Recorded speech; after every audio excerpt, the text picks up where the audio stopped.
მე მაყურებელს ვეტყოდი, რომ ვარ ერთ-ერთი ადამიანი, რომელსაც მაგალითად გუშინ მოუტანეს სამართალდარღვევის ოქმი, ჩემს პენსიონერ მშობლებს ორი ეკიპაჟი თბილისიდან ჩავიდა და თელავში ჩაუტანეს, ან ახლა რესურს ხარჯავს სახელმწიფო ვითომ იმისთვის, რომ აი ეს ჩემი სამართალდარღვევა, ვითომ სამართალდარღვევა აყვეთოს.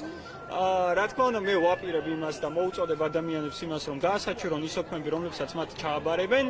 მნიშვნელოვანია ჩვენ ვიცოდეთ, რომ თქვენ გაქვთ უფლება, რომ ასე ვთქვათ, ეს მიიღოთ პირადად.